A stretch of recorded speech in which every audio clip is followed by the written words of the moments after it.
Assalamualaikum warahmatullahi wabarakatuh. Perkenalkan, saya Kevin Febriansyah dengan NIM 7211419054. Di sini saya akan memaparkan materi tentang pengantar sistem informasi dalam mata kuliah Sistem Informasi Manajemen. Baik, yang pertama adalah sejarah sistem informasi. Dalam kurun waktu setengah abad, sejak komputer digital untuk tujuan umum pertama kali dipasang di sebuah organisasi bisnis, peranti keras telah mengalami berlipat kali kenaikan kecepatan dan kapasitas yang juga disertai dengan pengurangan ukuran secara dramatis. Dalam waktu yang sama, aplikasi komputer juga telah mengalami evolusi dari yang sebelumnya digunakan untuk mengolah transaksi akuntansi secara sederhana menjadi sistem yang dirancang untuk mendukung manajer dan para pemecah masalah lainnya. Dalam tahapan sejarah sistem informasi dibagi menjadi tiga, yaitu evolusi peranti keras komputer, komputer berukuran lebih kecil, dan hukum Moore. Selanjutnya ada pengantar arsitektur komputer. Inti dari sebuah komputer adalah prosesornya. Prosesor yang dikendalikan oleh sebuah sistem operasi seperti Windows XP, mengelola alat input dan output, alat penyimpanan data, dan operasi atas data. Unit pemrosesan sentral atau Central Processing Unit (CPU) mengendalikan seluruh komponen lain. Memori akses acak, Random Access Memory, RAM, bertindak sebagai tempat kerja sementara bagi CPU. Semakin besar area kerja, maka akan semakin cepat CPU menyelesaikan tugas-tugasnya. Kemudian mengenai pengantar arsitektur komunikasi. Komunikasi antar komputer dibatasi oleh adanya fakta diprioritaskannya komunikasi telepon antar manusia. Standar dan prosedur komunikasi telepon tidak pernah dimaksudkan untuk mengakomodasikan komunikasi digital yang sangat cepat yang dibutuhkan antar komputer. Komunikasi antar komputer yang tidak mempergunakan sistem telepon publik biasanya akan jauh lebih cepat. Standar komunikasi langsung seperti ini mulai dikembangkan setelah standar sistem telepon publik selesai dikembangkan. Kini komputer dapat berkomunikasi melalui jaringan nirkabel. Evolusi di bidang aplikasi komputer. Sistem informasi adalah suatu sistem virtual yang memungkinkan manajemen untuk mengendalikan operasi sistem fisik perusahaan.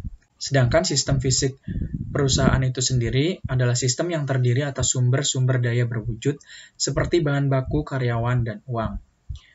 Sementara sistem virtual adalah sistem yang terdiri atas sumber daya informasi yang digunakan untuk mewakili sistem fisik.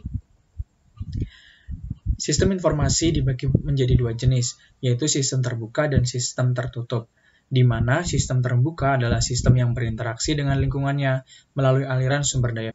Sedangkan sistem tertutup adalah sistem yang tidak berkomunikasi dengan lingkungannya. Dalam sistem informasi ada berbagai macam jenis aplikasi. Nah, salah satunya adalah sistem pemrosesan transaksi. Sistem berbasis komputer. Belakangan ini, istilah sistem informasi akuntansi mulai dikenal. Kini, sistem pemrosesan transaksi merupakan istilah yang telah umum.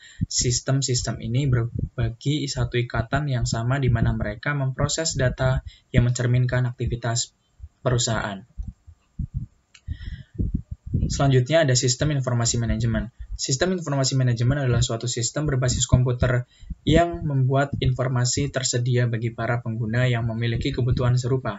Output informasi yang dihasilkan akan digunakan oleh pihak yang akan memecahkan masalah dalam mengambil keputusan guna memecahkan masalah perusahaan.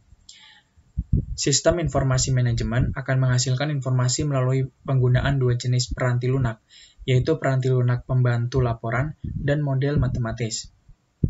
Aplikasi selanjutnya adalah sistem kantor virtual. Kemampuan aplikasi otomatisasi kantor untuk dapat dilakukan di mana saja telah melahirkan konsep kantor virtual, yaitu melakukan aktivitas kantor tanpa terganggu pada satu lokasi fisik tertentu. Misalnya, para manajer dapat melakukan konferensi video tanpa semua pihak harus hadir pada lokasi fisik yang sama. Sistem kantor virtual telah membuat manajer lebih dapat diakses oleh konsumen dan pihak-pihak di dalam perusahaan. Aplikasi selanjutnya adalah sistem pendukung pengambilan keputusan. Suatu sistem pendukung pengambilan keputusan atau Decision Support System, DSS, adalah suatu sistem yang membuat seorang manajer atau sekelompok kecil manajer memecahkan suatu masalah. Salah satu contohnya adalah DSS yang dirancang untuk membantu seorang manajer penjualan menentukan tingkat komisi terbaik bagi para tenaga penjualnya.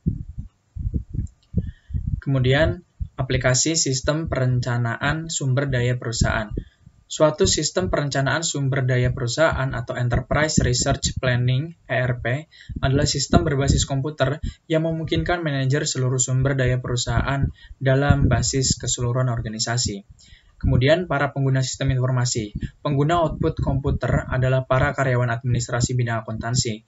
Beberapa informasi seperti yang dihasilkan sebagai produk sampingan dari aplikasi akuntansi juga tersedia bagi para manajer. Ketika perusahaan menerapkan konsep SIM, penekanan akan bergeser dari data menu ke informasi, dan dari karyawan administrasi ke pemecahan masalah.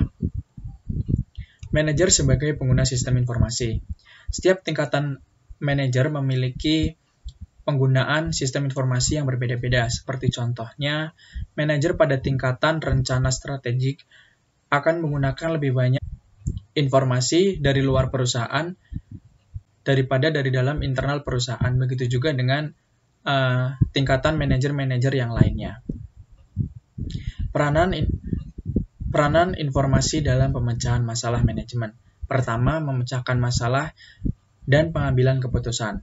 Tahap-tahap pemecahan masalah yaitu aktivitas intelijen, aktivitas perancangan, aktivitas pemilihan, dan aktivitas peninjauan. Masa depan teknologi informasi. Masa depan teknologi informasi akan didorong oleh biaya yang rendah dan meningkatkannya kekuatan komputer maupun komunikasi. Kekuatan komputer diukur dalam kecepatan pemrosesan, kapasitas penyimpanan data, dan keragaman alat-alat input dan output. Kekuatan komunikasi diukur oleh biaya dan kecepatan transmisi seperti jumlah data yang akan dikomunikasikan dalam satu waktu tertentu. Demikianlah yang dapat saya sampaikan. Kurang lebihnya mohon maaf. Terima kasih. Wassalamualaikum warahmatullahi wabarakatuh.